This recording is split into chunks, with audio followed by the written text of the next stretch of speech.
No, I wanted it to get quiet, but not that quiet. You scared us? Well, good evening and welcome, ladies and gentlemen. Welcome to the April 21st edition of the Collin County Republican Men's Club. Please give yourselves a round of applause for being here tonight. So tonight we're very pleased to have one of our very long-time members, one of our past presidents, and a current member of our board of directors that will lead us in the invocation. Please give a warm welcome to Richard Dotson.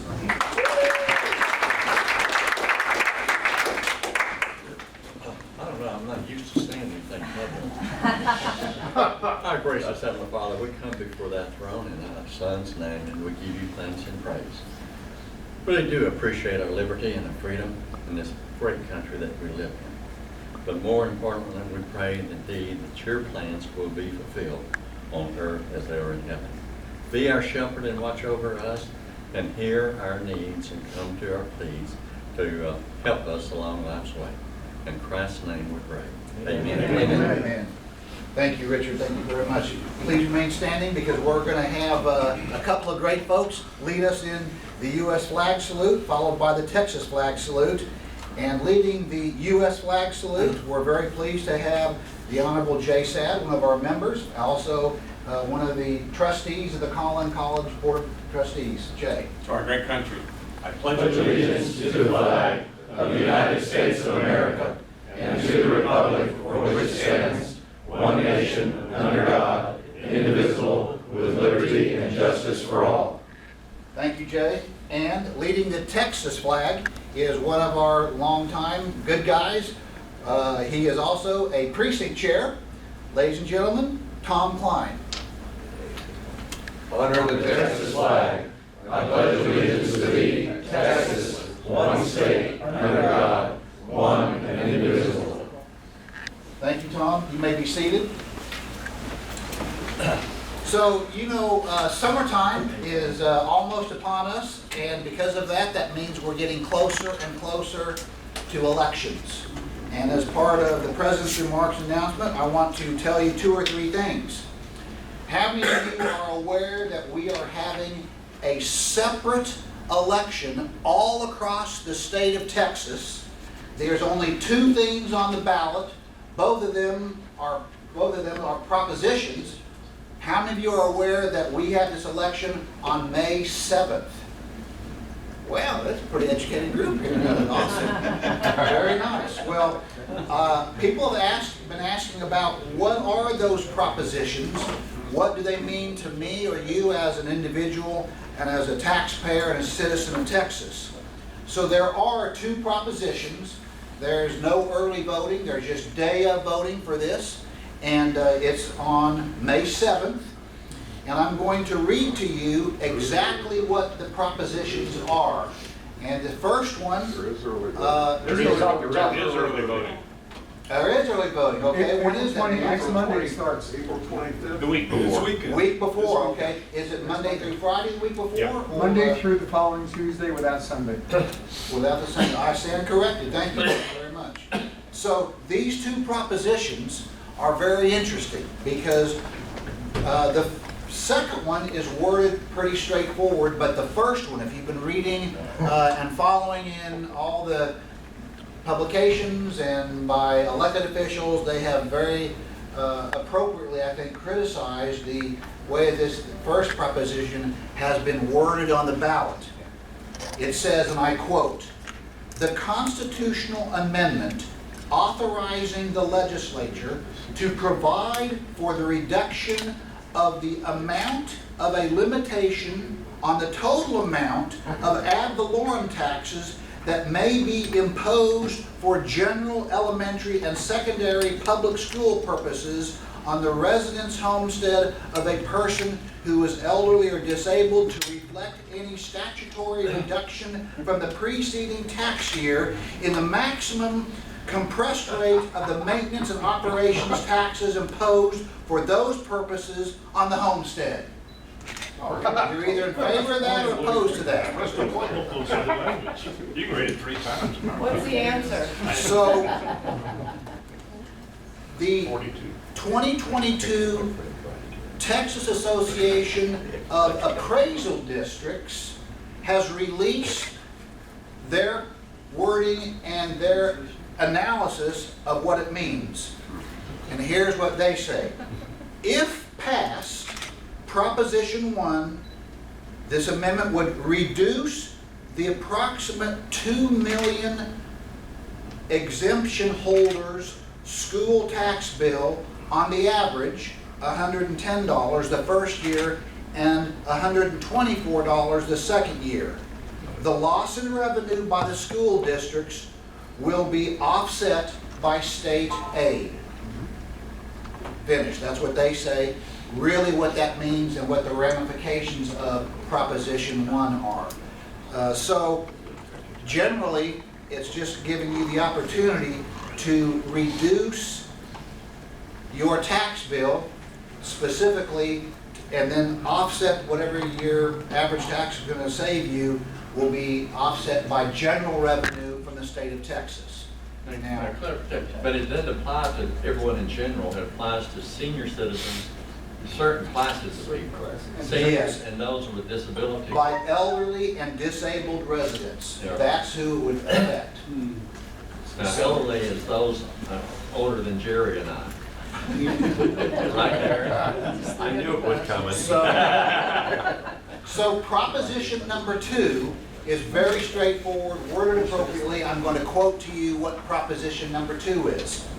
The constitutional amendment increasing the amount of the residents' homestead exemption from ad valorem taxation for public school purposes from $25,000 to $40,000. End of quote. So that's simply raising the homestead exemption from $25,000 to $40,000 for school property taxes. Okay, that's not raising it for like counties or from city or Collin College school taxes, for example. So I want to make sure that you're aware of that, because by the time we have next month's meeting, that election will be over. So make sure that you go to vote on that date, which again was May 7th, exactly. So number 2, after the May 7th election, there is another election in May, which is the runoff election from the original Republican and or Democrat primaries.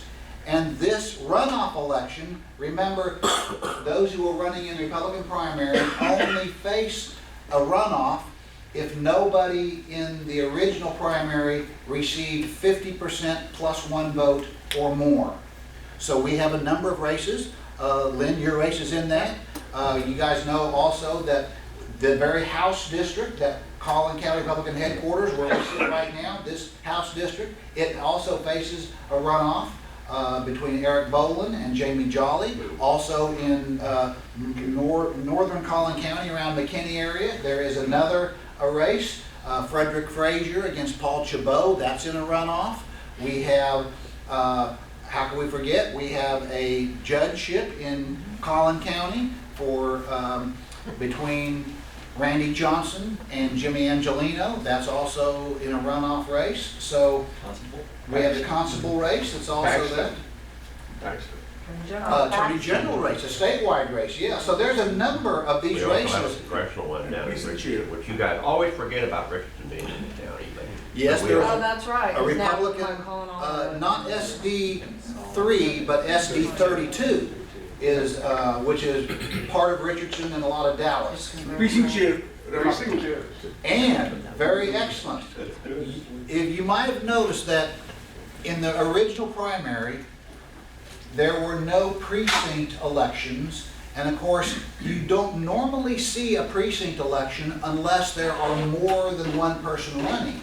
But this year, they have made all the contested precinct elections not in the regular primary, but in the runoff.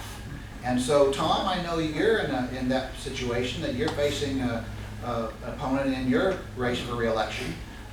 So there are a number, I think there's what, 8 or 10 of them in And Collin Larry, County? we have 17. 17, wow, 17. Now Larry here is running. Larry is for in the precinct. Yes, Larry, you're another one, Larry, you're exactly right. And Larry, you're right here in the Plano area. So, Tom, you're up in McKinney, right? Yes. Okay. So it's interesting, there's a lot of stuff going on with all these races. Remember, the runoff election is Tuesday, May 24th, and there is early voting from the 16th through the 20th for that election. So, number 3.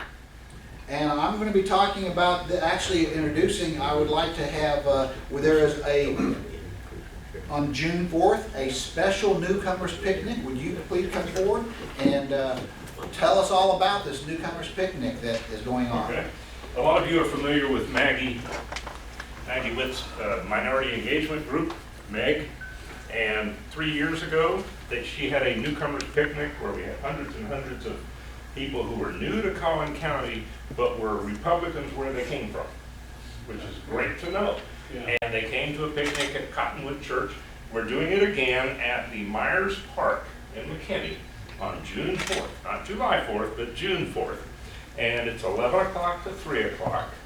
And what we're really looking at, so we've got 4,000 families invited. So we're hoping to have like 1,500, families show up for this free picnic with free food and lots of activities and kids games and things, stuff like that.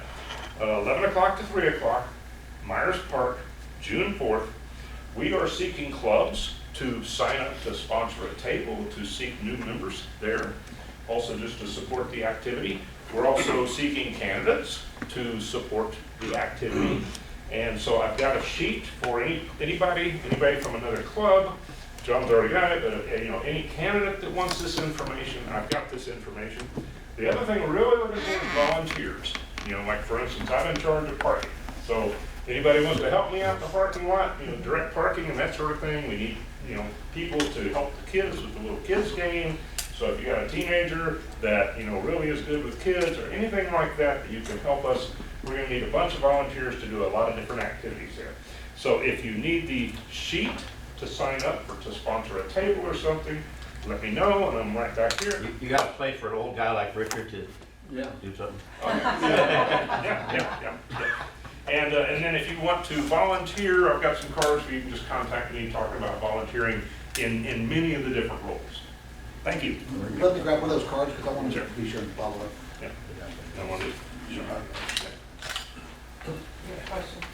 So any questions on any of that? Just a clarification, please. Now, who's paying for all this? Is that from the candidates? Minority Engagement Group. Pardon? The Minority Engagement Group All right. has already spent more than $2,000. Are you accepting contribution? Are you requesting contributions? We will accept contributions. Okay. Especially people that live out there like you do, just come on by and provide a contribution. Do you have a website to go on to contribute, or what is it? I would just reach out to Maggie. Okay. Y'all all know Maggie, and so I would just reach out to Maggie with a contribution or just Okay. something there. All right. Any other questions? Okay, thanks. Very nice, thank you. Thank you for getting that announcement and for all the work you guys are doing on that. That's, when we last did that, you're right, it was a big success, the one at Cottonwood Creek. There were many, many people that came. And it's rain or shine because it's indoors. Excellent, excellent. So, I'm next going to call on our Collin County Republican Party chairman because we have a very special announcement that has some possible future impact on the party. And once again, it is the Collin County Republican Men's Club that is breaking this news all across Collin County. Let's have a warm round of applause for our county chairman, Abraham George. So this is more of a poll, or we're trying to figure out if we haven't taken this to the EC yet, so don't make it official and get me censured. So it's more of a work in progress at this time. So Plano hosts the July 4th parade every year, right? And the men's club always have a float. So men's club is like the leading club from the Republican Party who handles that every year. And Richard told me it's for the last 20-some years. Yeah. And we hand out the flags. We hand out the flags, about 15,000 flags is what he said. So this year, a couple of years back, the people who ran this, it was the Lions Club, they kind of decided it's too much for them, they kind of stopped doing it. And last year with COVID, they did a drive-by something, I'm not sure exactly what it was. But this year, they're open, the city is open to having a parade. The Rotary clubs in Plano are coming together to take over that from next year. They looked at it and they said this year is it's too close, we can't handle it. We have an opportunity as the party, as the men's club, we can take on that and actually run the entire parade, not just the float. It's a lot of work. It's a lot of resources put together and a lot of moving parts that, and someone like Mark Rutledge would be great for that. More is more. I nominate him. So, it's just, at this point, just think about it, if you can give us some feedback.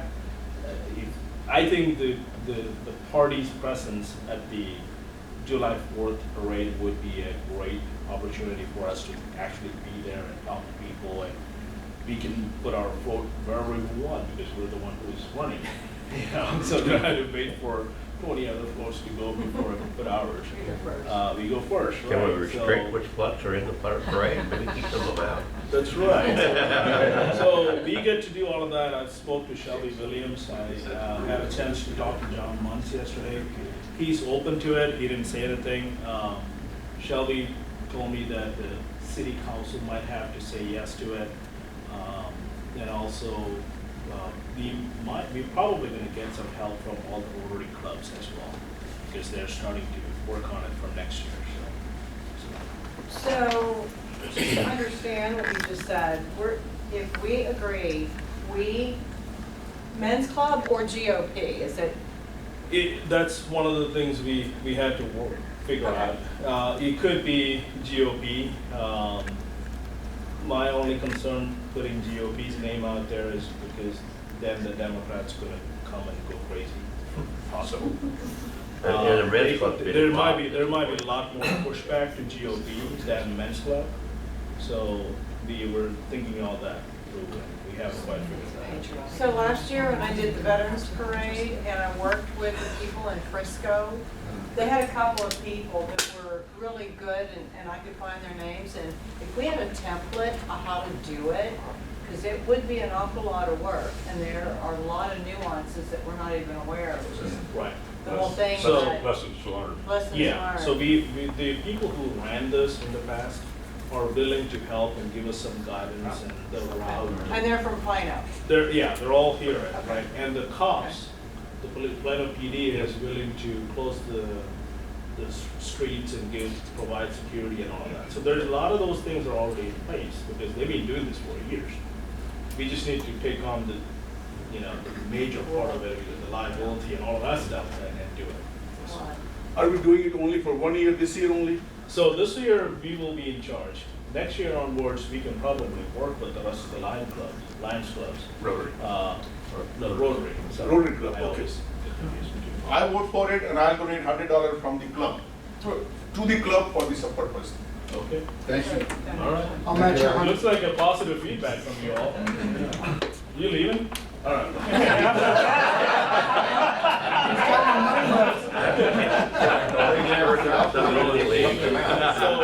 So think about it, I think if we can make it happen, I think that will make a huge impact.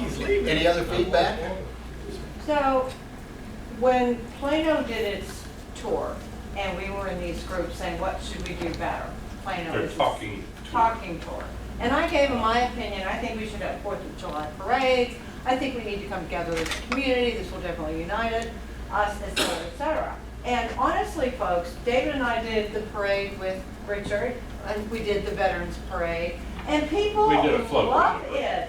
The goodwill and the presentation that we had, we're smiling and giving flags and kids are screaming. We gave out thousands of flags. People were standing and Yeah, cheering. it was so, people clapped and cheered. They were so energizing so We're much getting in love. donations as we speak. Let's go Brandon. I made me singing. Let's go Brandon. So guys, we just, I want to just recognize former State Representative Jerry Madden, because he just handed me that to be going for the parade. Wow. Actual monetary donation, despite other people say that. So I'm going to, with all the witnesses, I need to find our treasurer, Tim McCord. Will you please mark that as a donation? So now we Mark have that for 200? We got 200 Yeah, already. it's a You got great 200? story. You got 100 in hand and you got 100 pledged. And I pledge I a say hundred do also. it. And Neil pledged 100. You better write some notes down there, all right, Tim? 100 going 200. Anybody got 200? So there's So three. the feedback seems to be positive. It I'm is. taking that.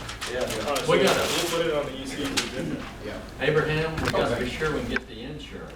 Yes. Okay, that's. Yeah, it needed event insurance and all that. Yes, sir. I know a guy in the insurance business, his name is Richard Dodson.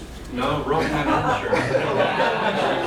But we might self-insure it. Okay. We might need some medical insurance, Richard, you never All know. right, now if Jerry gave All right, $100, I'll Thank give you so much. $110. Hey, go get his money. Go get it now. Abraham, that's all I've thank got. you. So that concludes the remarks for the President's remarks and announcements. I would like to recognize at this time our excellent Vice President of Programs to introduce to you what's going to be a very fascinating and interesting program this evening. You're going to really enjoy it tonight. Mark, would you please introduce our speaker, please? Sure, you bet. But before I do, does anyone know what happened today in 1836? The San Jacinto Day. That's right. That's right. How many minutes did it take to win? Texas Army defeated. I think Bernie Sanders was born also.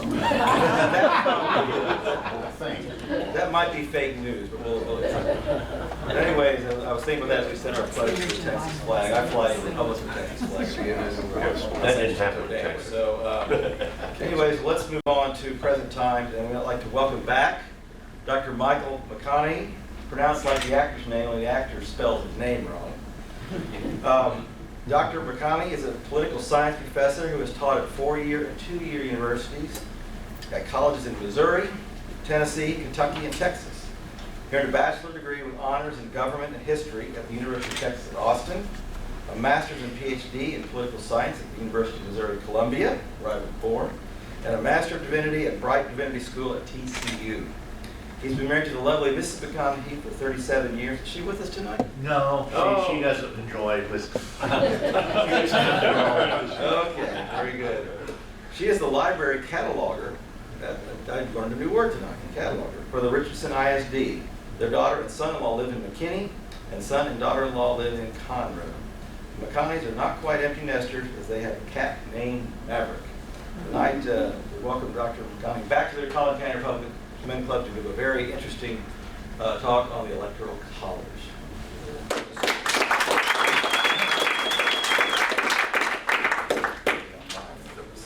Thank you. It's always an honor and fun to come and talk and interact with you all, and this is certainly a wonderful topic. It's a mysterious topic. I usually in class joke that it really shocked me when I discovered the Electoral College was not for electricians.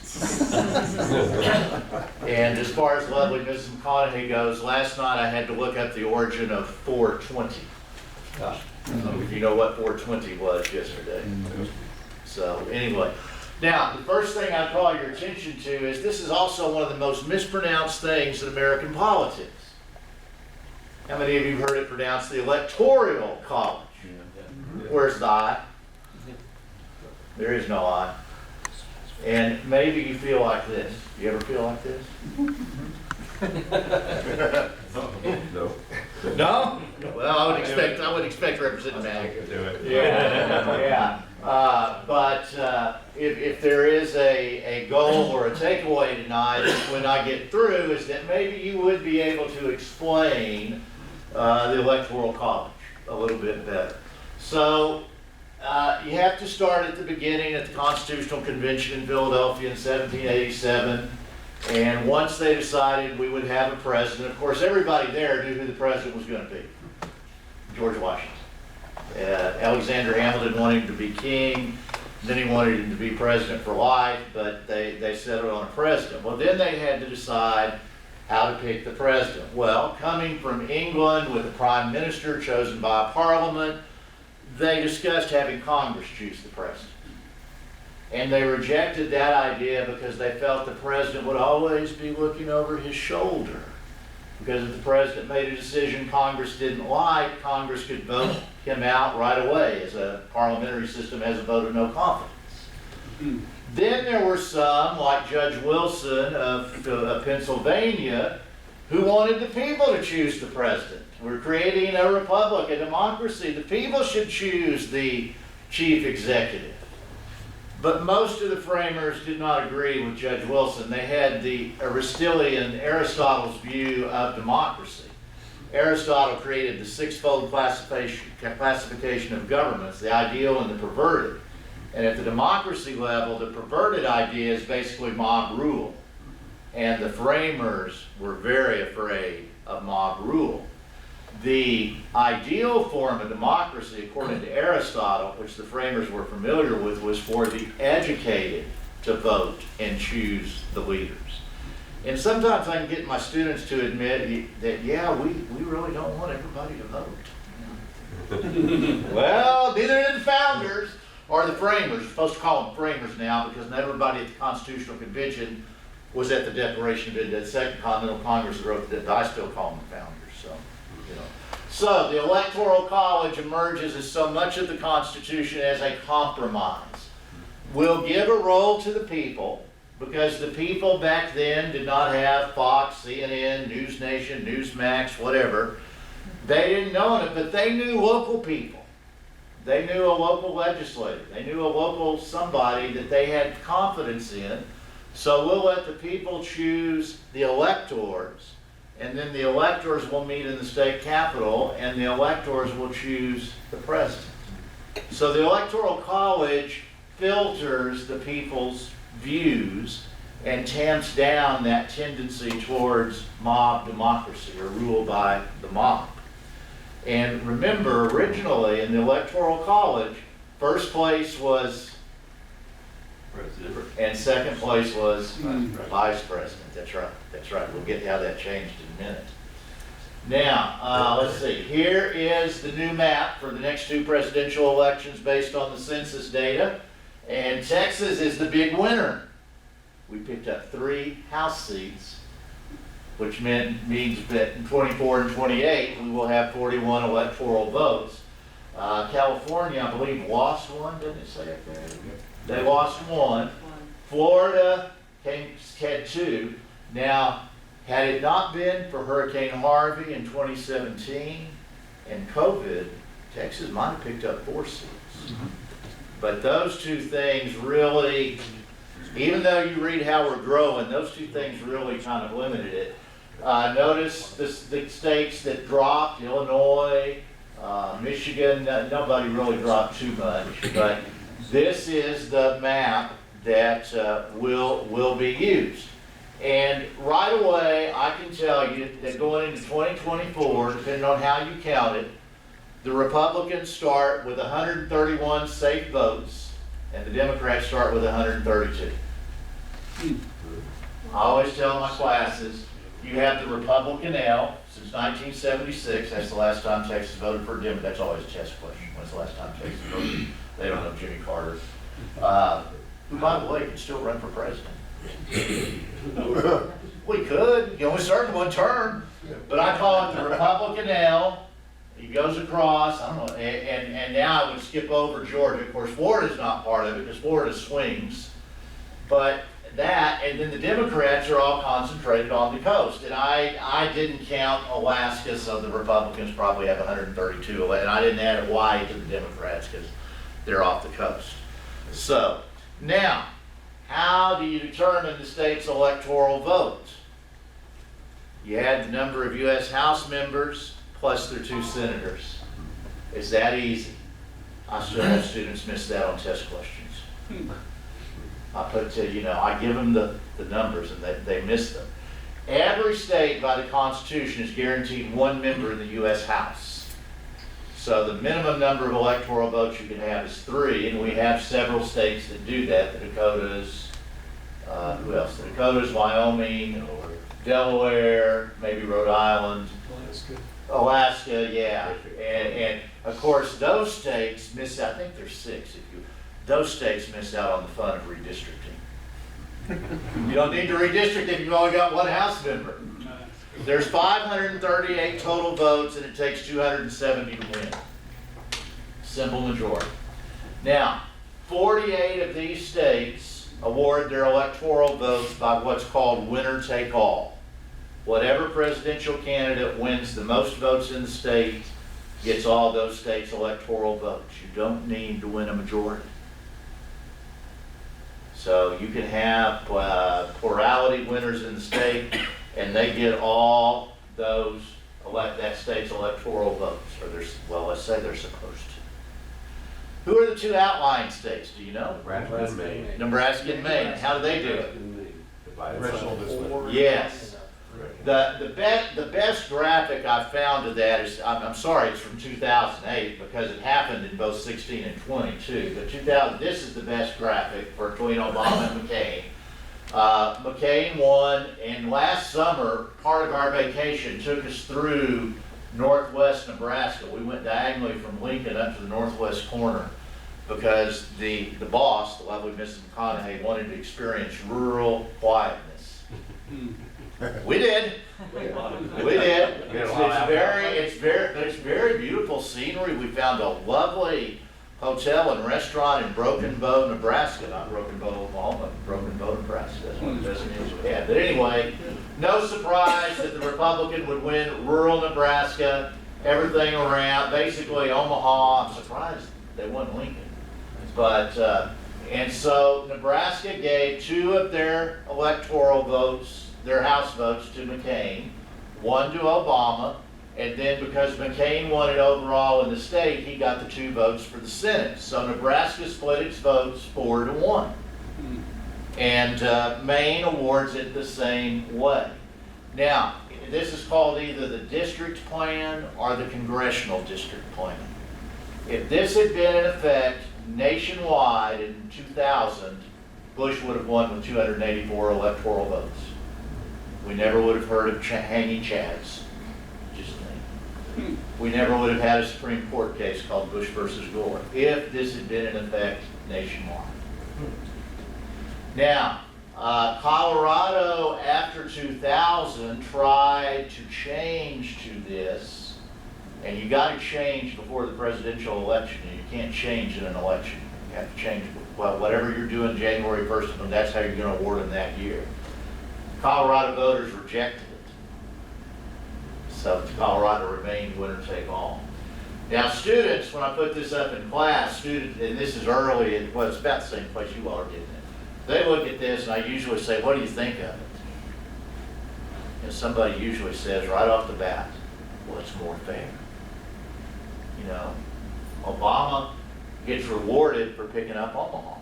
I mean, I don't remember what Obama won in Texas, but how many electoral votes did he get? 0. So students, now there's a problem with this system, like another system that we'll get to later. But on the surface, it seduces the students. They think it's really fair. So now, there's another issue that comes up with the Electoral College, and that's the question of a faithless elector. What do I mean by faithless elector? Doesn't vote for the candidate who won that district. Or state. Or state. Yeah, that's exactly right. There has been, in the history of the Republic, there has been a total of 80 some odd. No faithless elector has ever changed the outcome of an election.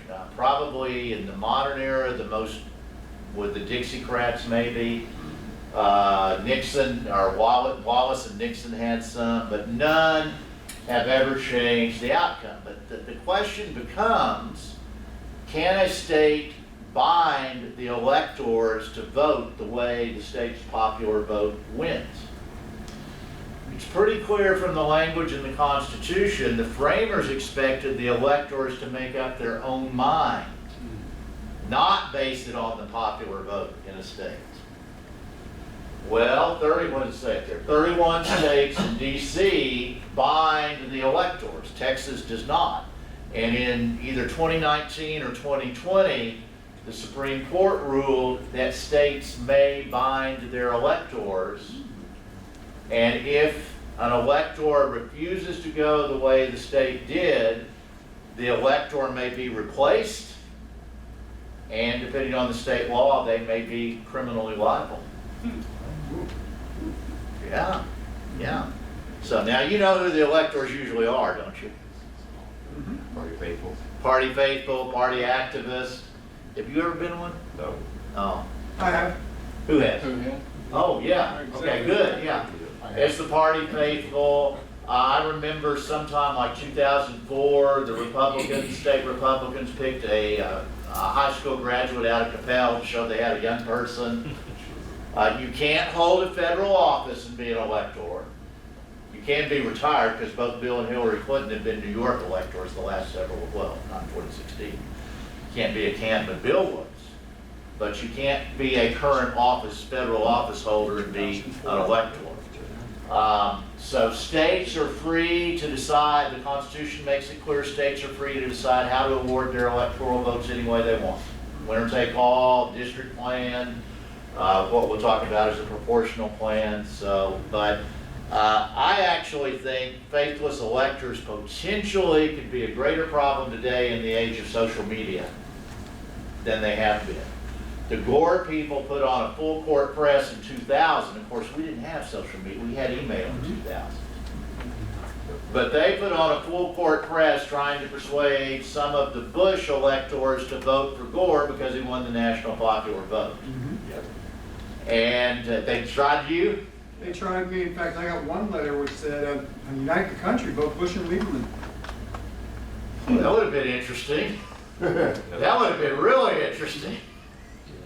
But I think it would be a lot easier today to do it with social media than it had in the past. But basically, faithless electors are not. That were faithful. What? How many were Hillary states that didn't vote for Hillary? There were several. There were the court case came from a Colorado elector that didn't vote for her, and that the They had a couple in Washington State. Yeah, yeah. But Trump had enough lead, it didn't make any difference. Okay, some this and that. The Electoral College worked fine in the first two elections because we all knew who was going to win. And the third one with Adams, that went okay too, but then in 1800 we had a 21st century campaign. Do you know how nasty Jefferson and Adams' campaign was? Very. Yeah. Not like what we're used, but for that day, it was, woo, it was nasty. And for the first time, nobody won a majority of electoral votes. So what do you do if nobody wins a majority of electoral votes? It goes to the House, who chooses from the top 3 finishers. Now, remember, this is back in what I call it the high school election, where first place is president, second place is vice president. Everybody knew Aaron Burr was supposed to be Jefferson's vice president until it went to the House. They said, I'm one of the top 3. I could be president. He's got the same numbers as Jefferson. Yeah. If you've seen the musical Hamilton, which is the most incredible musical I've ever seen, you know, and it took the endorsement of Adams and Hamilton to get the House to vote for Jefferson. Well, then they said, we need to fix this. So they passed the 12th Amendment. And the 12th Amendment is what created separate ballots for president and vice president. And now the question, you usually will have a bright student that'll sit there for a minute and think, so does that mean, you finish the question? From 2 different parties. What? From 2 different parties. Theoretically, it does, doesn't it? It does. It does. We haven't had it, but it does. So, Well, Bush Lieberman could have happened. It happened in 1796.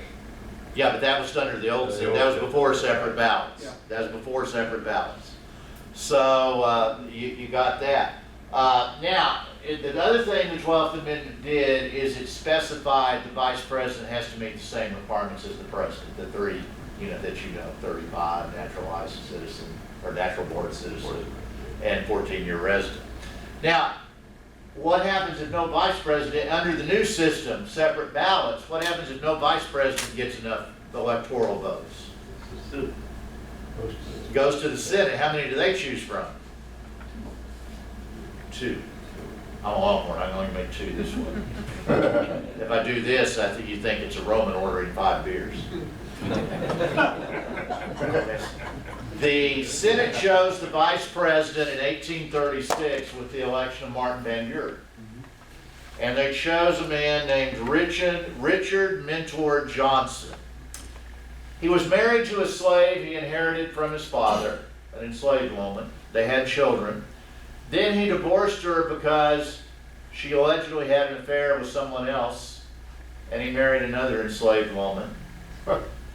Richard Mentor Johnson is not going to be one of our widely known vice presidents. He spent most of his time taking care of his tavern in Kentucky, but he did cast more tie-breaking votes in the Senate. Little trivia. So, yeah, okay. What else? Senate chooses. Okay, 1876 was the next time we had a really critical miss. And we had a precedent that we almost had in 2020. 3 southern states, I believe it was Tennessee, Florida, Louisiana, South Carolina. South Carolina. But several states sent 2 certified electoral delegations to counts to Washington. And this is back when the president's inaugurated in March. So they didn't start count. What did I say the other day? I want to say February 19th. That seems late. That's about right. Does that say? Yeah. All right. And the House has to decide before March 4th because the end of a president's term is absolute. So they started, of course, this is the Hayes-Tilden battle. And they started talking and negotiating, and I guess they didn't think about taking it to the Supreme Court like they did in 2000. But finally, they awarded 1-4 to vote, and that made Hayes the president. And it also shocked the Senate in saying that perhaps we need, because let's see, that was 1876. The elections of 1880 and 84 were also, they weren't that close, but they were uncomfortably close. So I'm going to skip over the last one and come back to it. So they passed the Electoral Count Act of 1887 that nobody had given any thought to until January 6, 2021. And this was to show how Congress is to go about certifying a presidential election so we don't have the deals, so to speak. And it basically said it intended the vice president to open and count and announce the results of the election. And I always think about a vice president like Al Gore, who in 2001 had to announce his own defeat. It doesn't matter what you said, but it was different for Cheney. Cheney and Bush, well, Cheney wasn't running for president, Bush couldn't run again, so it wasn't the same thing. But can you imagine what was going through Gore's mind reading that? No, I should have won. I got screwed. I should have won. Now, if anybody has a good claim to a rigged election, I'll go with that. It's Richard Nixon in 1960 in Illinois. People suspected it then, and we probably owe Richard Nixon a debt of gratitude for not contesting it. You also have to remember this was a very different era. Nixon and Kennedy were not just colleagues in the Senate, they were friends. Dick and Pat attended JFK and Jackie's wedding. And but new historical studies, it's pretty clear Mayor Daley delivered Illinois to JFK. He waited till the downstate votes came in, and then Chicago had just kind of like, what was it, Box 48 or 13 in Duval County with Lyndon Johnson? But you remember the motto in Chicago, vote early and vote often. So is there anything to Nixon deciding, no, I'm not going to contest it because there might have been some dirty laundry by the Republicans? Possibly. I mean, Illinois politics is what, Illinois and Louisiana are two states that have a history of state political corruption. And there very well could have been. Of course, Nixon runs for governor in '62 in California and loses and says, you won't have Dick Nixon to kick around anymore. And 6 years later, he wins the presidency. And he should have been Secretary of State. Well, after January 6th, now there is a move to amend the Electoral Count Act.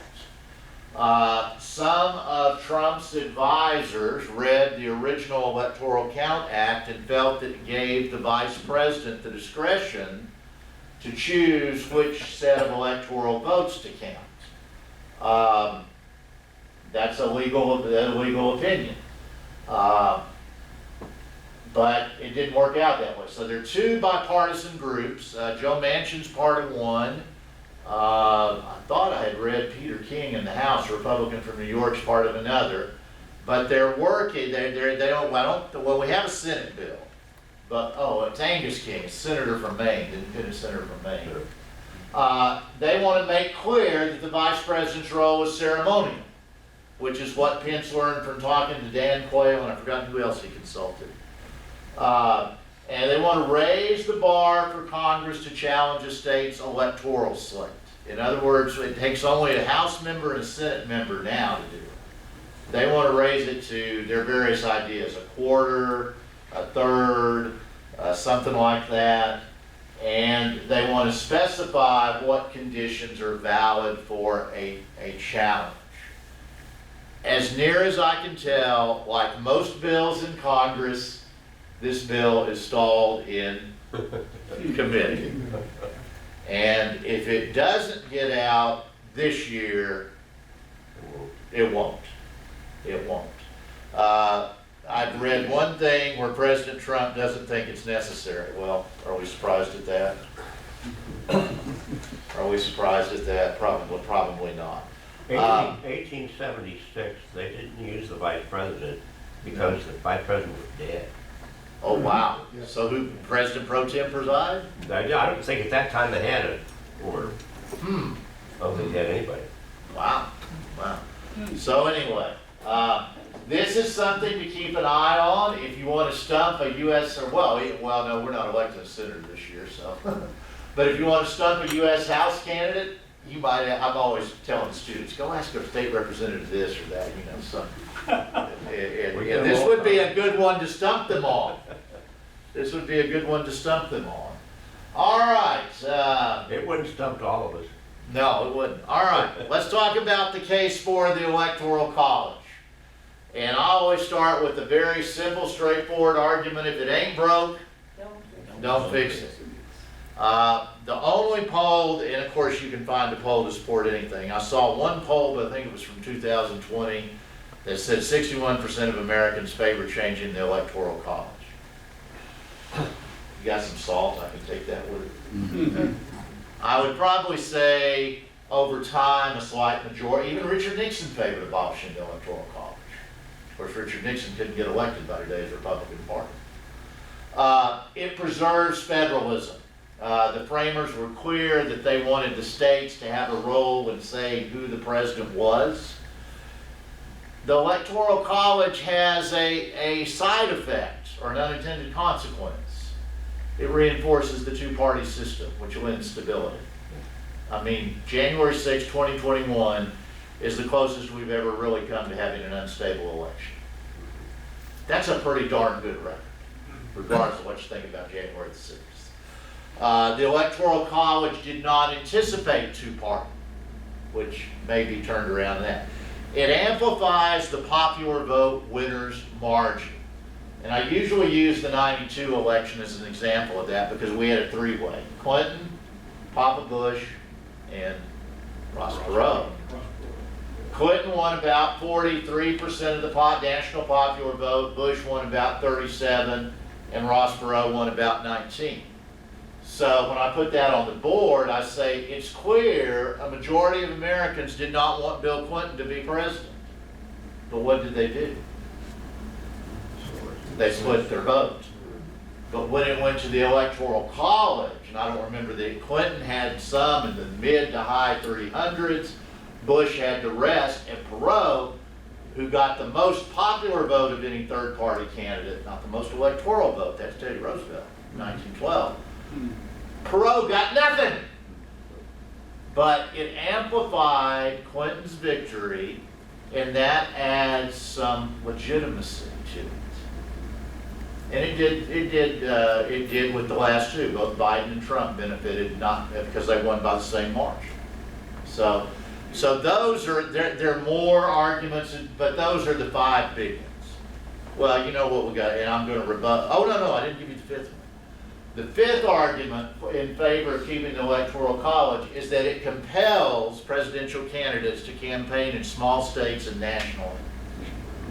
I want you to remember that, because I'm going to come back and rebut that.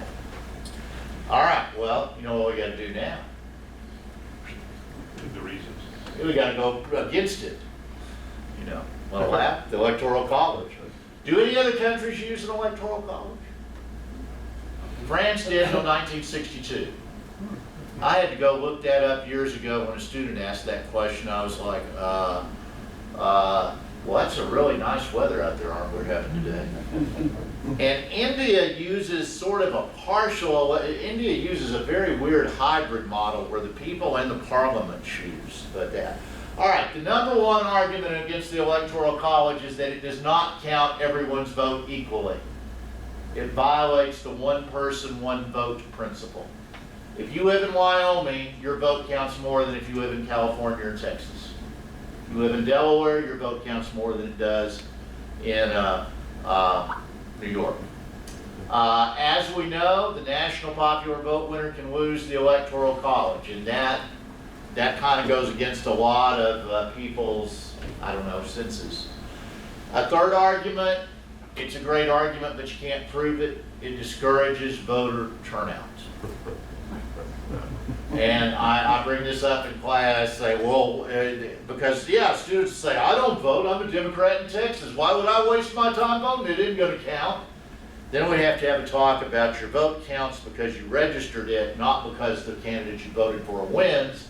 Because if you want that argument, then if you voted for whenever the Republican lost, no, your vote counts because you registered it. Now, how can we show that we know from survey data that people will tell posters they don't vote because of the Electoral College. We know from anecdotal data that people don't vote because of the Electoral College. But in social sciences, we need a statistical model and proof. Well, the only way to do that would be to have a series of presidential elections without the Electoral College. Then maybe, so I tell them, this argument by the opponents of the Electoral College is a really good hypothetical argument. It's good conjecture, but I can't prove it. I can't that. The fourth argument is a little bit of a lesser argument. They argue there's a greater chance for corruption and faithless electors. For instance, back in 1976, I believe if it was Ohio and Hawaii had voted the opposite way, Gerald Ford would have won. So if I'm a Russian and I want to corrupt an American election, I want the Electoral College because all I've got to do is figure out which states. That's thousands of votes versus if we had a national popular election, how many votes would I have to turn? Tens of millions. What are the odds of that vary? And then, so fours, you know, we're grasping to defeat. Then finally, only a few states really matter to determine who is president. In 2000, it was one. Which one was it? Florida. In 2016, it was 3. No, Michigan, Pennsylvania, and Wisconsin. In 2020, it was those 3 again, along with Arizona and Georgia. Are you comfortable with just a handful of states determining the president? I am. And, well, good. You can. That's a defensible position.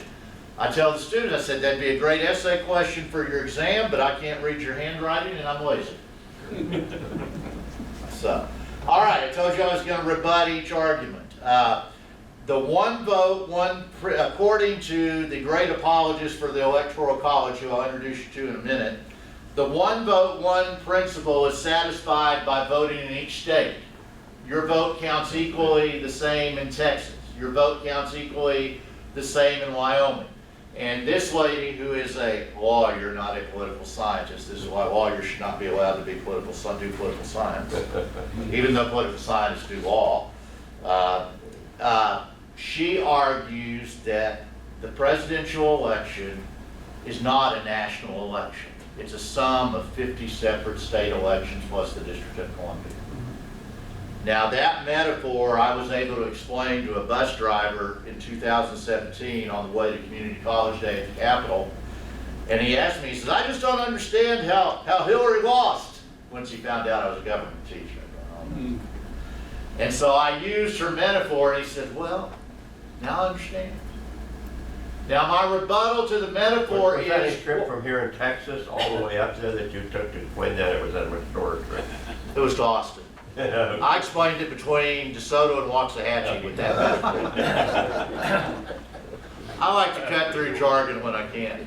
Now, what level of government office is the president? Of the national or federal government. All right, philosophically, who should choose that office? Well, I have an answer to that. Yes? I think they intended for it to be electoral because it's kind of a halfway bridge between the popular vote and the tiebreaker vote, being that one vote per state delegation. I don't see how you can change the electoral college without changing the tiebreaker. Yeah, the other thing is they had the slaves at the time when they were writing. Yeah. Slavery was in there too. Okay. And the balance of that. Remember the last argument for the Electoral College, that it compels presidential candidates to campaign nationally and in small states? Absolutely false. Look at 2016. Where are they campaigning? Michigan, Pennsylvania, Ohio, Pennsylvania, Florida. They campaigning in South Dakota? Swing states. Yeah, they're not campaigning in Texas. I mean, everybody knows Texas is going to vote Republican. Everybody knows California is going to vote Democrat. They're going there to raise money. Now, 2020 is a little off because of COVID. But you cannot defend the Electoral College on it that it makes them campaign in small states and nationally. One alternative might do it. So what are the alternatives? Well, one is adopt that congressional district plan nationwide. That would benefit the Republicans, because I had a map up in class earlier this semester and somebody said, there are a whole lot more red counties than blue counties.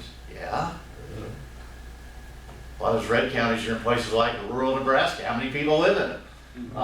The other fair alternative would be, and a state's free to do this, award the electoral votes proportionately. Trump gets 60% of Texas, he gets 60% of our votes, Biden gets 40% of it.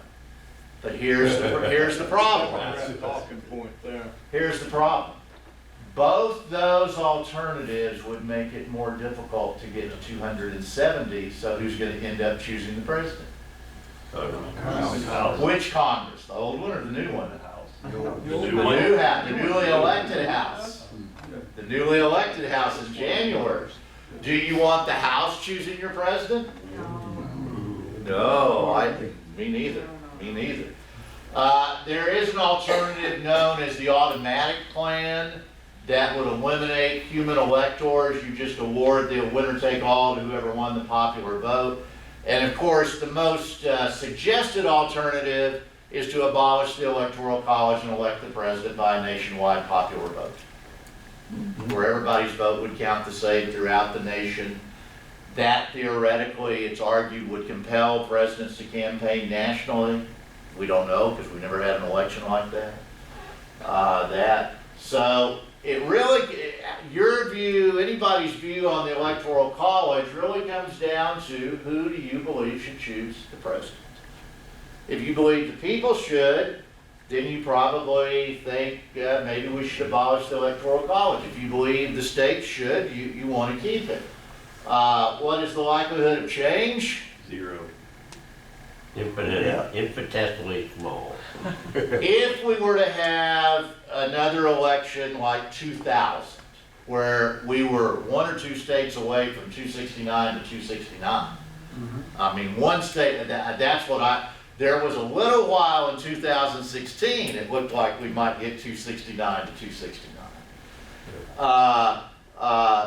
If we were to have another series of elections like that, you might see some movement, but I don't think there's any real likelihood. Now, I get irritated with Hillary Clinton for any number of reasons. When she was a senator, she joined with several other Democratic senators on a bill to abolish the Electoral College because it would take a constitutional amendment. Well, there was a time in 2004 in the campaign that it looked like John Kerry was going to do what George W. Bush did, win the Electoral College but lose the national popular vote. Guess who was suddenly in favor of the Electoral College? I tell my students, your position on the Electoral College, to be intellectually honest, cannot be based on who wins and loses. You have to be consistent. That is not a requirement in politics. No, I know that. But it is in my class. I didn't know it's not in my class either. But you know, I'm trying to stir up things and all that. I do have some recommended reading. Yeah, Tara Ross is what I call a great apologist. That's a theological term. You're not apologizing because you're sorry. You're espousing a view, and this is her updated, what is it, 2017, Richard, I think? This is her updated book on it. It's very readable for a lawyer, and she probably lays out the best arguments, unless you really want to get into statistics. There's I can't remember who the 2 political scientists are from the 20th century that wrote the book that she kind of draws on. And then if you are interested in the best book on opposing the Electoral College, it is written by Dr. George C. Edwards III at Texas A&M University in College Station, Why the Electoral College is Bad for America. He is, of course, a political scientist deep into data and statistics. I know him. The last time he did a webinar, the webinar was good. He actually took my question, but he disagreed with my question. That's okay. But the last time I heard him speak in person, he kind of sat down and read. I was a little disappointed he wasn't as dynamic as he is. He is the co-author of one of the better-selling American government textbooks. His book's a little more dense than Ms. Ross's book. I joke with the students, I've got a graphic that shows the Wyoming vote and the California vote, and I said I just condensed about 2 chapters out of Dr. Edwards' book to 1 slide so you could understand it. Because it gets into .000 and all that. But there are other books out there on the Electoral College, but these are, it also shows you that you can argue a position credibly. Students think, well, it's biased, it can't use it. No. If you have bias and back things up, or you've got a position you're arguing, that's fine. And so those are the 2 books I always recommend. And I'll show my age. Any questions? Do we have an Elmer Fudd question? Yeah, I don't know. I'm hunting rabbits. I guess I have one maybe question. I'm a real strong proponent of the Electoral College. I think it's intentional. I think it's even divine influence and whatnot. With the House Representatives being the 1 state, 1 vote pattern. And the other part of it is, I think it's possible that the reason they put in the article, 1 and section 10, where states can't make compacts with one another, makes that a lot harder. And that sort of underpins the reason you have the Electoral College. Yeah, there is a movement out there called the National Electoral College Compact Vote that 17 states have signed on to, agreeing to give their electoral votes to the national popular vote winner. And I should have put I can't remember the exact name of the website. And one of them is California. Most of them are Democrat states, but not all.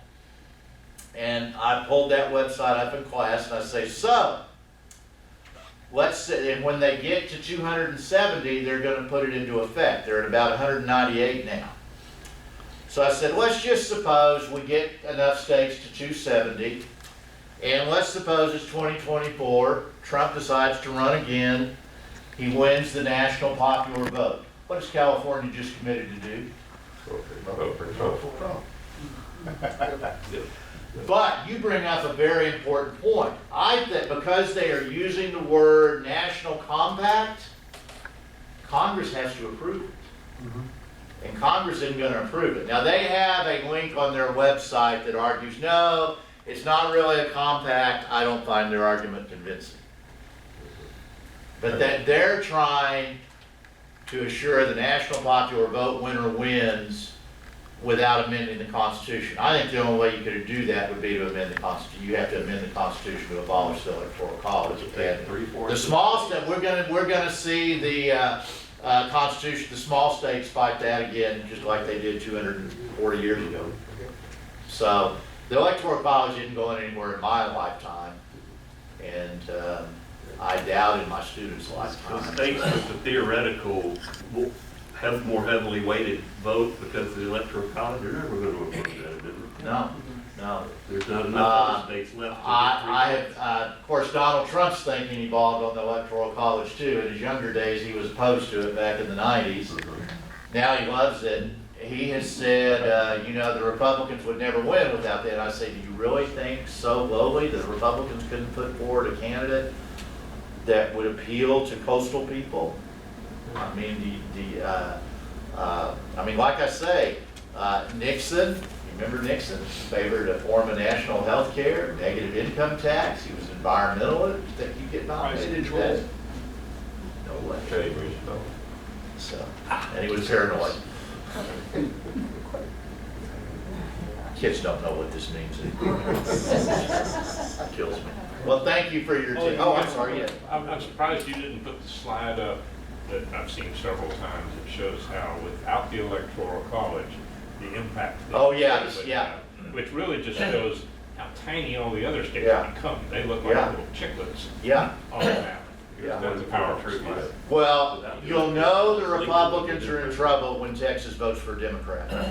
Because basically, most of the thinking, I haven't really sat down and done all the math, but the sort of expert wisdom out there is Republicans have to have Texas. Democrats usually have a different path they can. They California and New York. Yeah, but Florida, I think Florida's more, I mean, well, what was it? Texas has 41, Florida has 30, so Texas got 2 more electoral, but Florida's been swinging every 2 cycles. Bush, Obama, Trump. Who'd Florida vote for in 20? Biden? Trump. Yeah, Trump, okay, yeah. So if you go on history, Florida's due to vote for whoever the Democrats nominate in 24, but I don't know that history will hold. I don't know if the history will hold, but yeah, Florida and Ohio is becoming less of a swing state. On the other hand, Georgia and Arizona might be becoming the new swing states. I don't know. But right now, it's rural, white, non-college educated males that are swinging the vote. And if you go back and look, that started to happen a little bit in 2012, and it really happened in 2014, and Democrats weren't smart enough to pick it up. What? Yeah. Democrats in Texas, Democrats drive me crazy sometimes. We went out to trade days Friday at South Florida. You all had a table out there. We were there. Yeah, we were there. Yeah. I didn't see a Democrat take. And I know what they would say. Oh, we're in Collin County. No, they just fuss at us. If you're going to make any inroad, go back and study how the Republicans grew. I mean, students don't believe Texas used to be a dominant Democrat state. I grew up when you were a Republican in Texas, you were in the closet.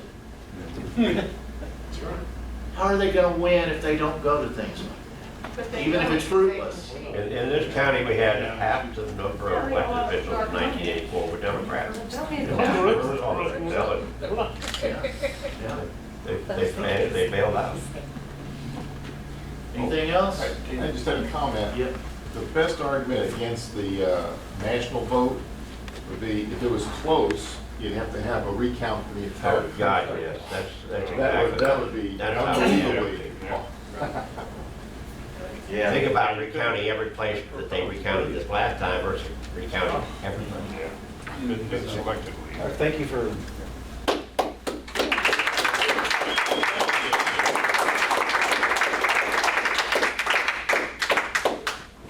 So Professor McConachie, thank you again on behalf of the Men's Club. And there was one other point that probably should be made. You know, you commented about how the Democrats weren't sharp enough to pick up where they were missing out votes and all. And there's one other significant area now that they have absolutely not picked up on, and that is all around the South Texas border. The Republicans have made massive inroads to the Hispanic vote. Yeah. Now, there was one Democrat in 2016 that got it. Bill Clinton. He was screaming at his wife's staff to go to the 3 states. Oh, no, we got them. They've always been blue. Well, the local elections and the most Yeah. recent elections have been really gone Hispanic vote going for Republicans along the border. So, Professor, thank you once again. And at this time, we are ready to have those folks who are elected officials and or are candidates. We would sure like you guys to come on up, introduce yourselves. You'll be given a minute to talk about your candidacy and anything you would like to bring up for that. So, Lynn, come on up here. And I do want to point out, I did get a call, by the way, from Randy Johnson, who very much wanted to be here this evening. He was committed to another location, and he's sending the very best and says hello to everybody at the Men's Club. So, It is wise. and yes, of course, we can't do any better than Kellyanne. Once again, the best brownies in Collin County. Right there. Thank you, Kelly. That's called bribing the electorate. Okay. All right. All right, just real quick, I'm Lynn Finley. I am your Collin County District Clerk. I've been the District Clerk since 2016. I'm the only candidate that is a lawyer, and the last 3 District Clerks in Collin County have been lawyers. We work specifically with the District Courts and the Magistrate Court. So we deal with all the felony cases, the family law cases, and the high-dollar civil cases. So what my job and core function is, a lot of people don't understand sometimes what the court does, is we handle all the administration and record keeping for these courts in these cases. So we are mission critical for anything that comes through the courthouse, whether it's indictments that need to be handed out or whether it's protective orders that need to be put in place. I'm the person that puts the policies and procedures together that the judges follow because I make sure the statutes are in place and anything that's changed within the law that we properly put those procedures together. That's why being a lawyer has been so fundamentally helpful in this office. And as quickly as we're growing, we're using a lot of technology now to try to keep up with the growing needs of the courts and the citizens here to make sure you have access to justice. And that's the goal, and I am in a runoff, and I would really appreciate you guys getting out and voting. Thanks. And my twins turn 10 tomorrow, so it's been a busy week. I also know we have in the audience, he's not normally bashful, but we have one of our elected Collin College Board of Trustees members. Jay, come on up and say hello.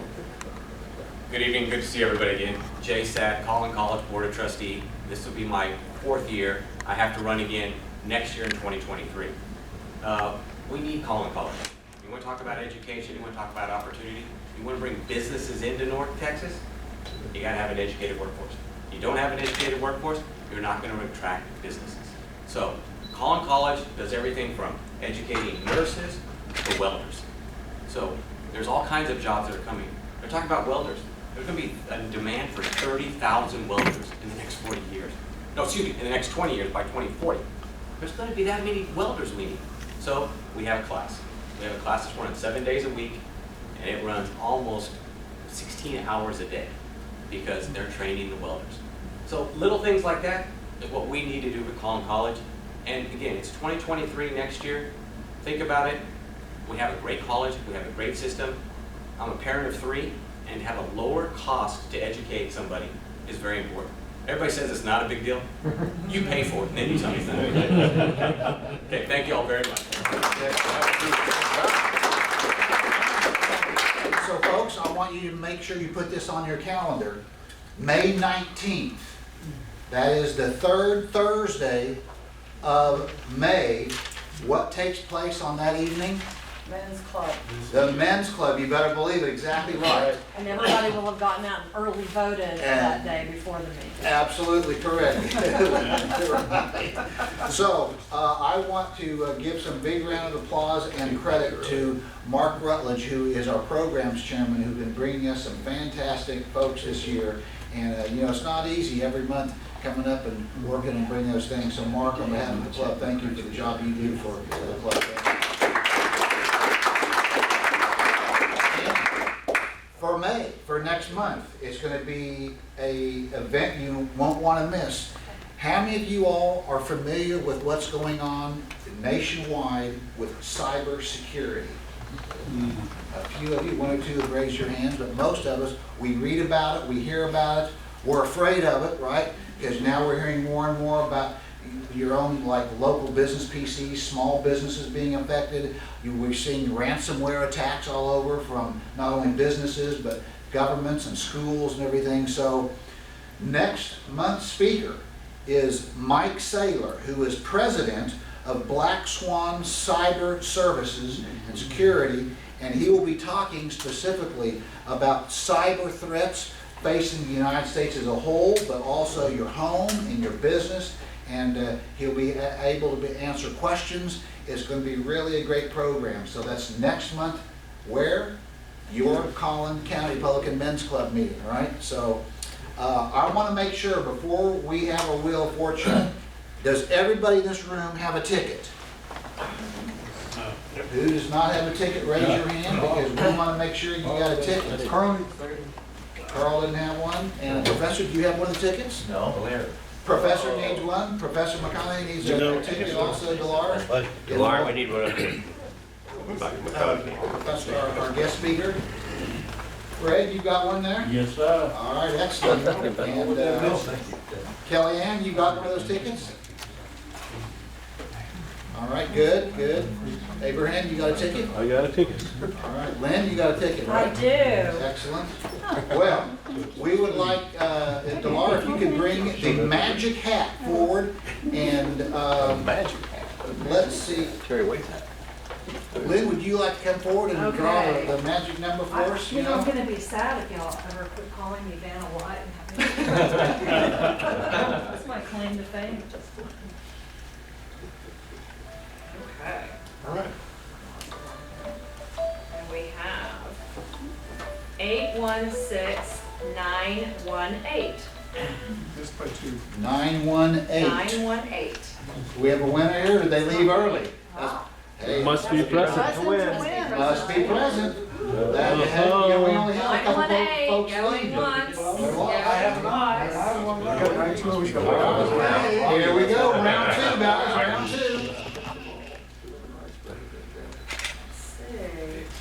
936. Man, Last three Miss numbers, Well White. Very nice. Awesome. Good, thank you, man, thank you. So, ladies and gentlemen, we always try to have you out of here at the latest by 8:30, and we have successfully accomplished a great meeting. Some, Professor, once again, thank you, it was very excellent. What's the winner get? And the winner gets a gift certificate to the restaurant of their choice for $50. And you have earned it. Very nice. Ladies and gentlemen, we are adjourned. Thank you for being here.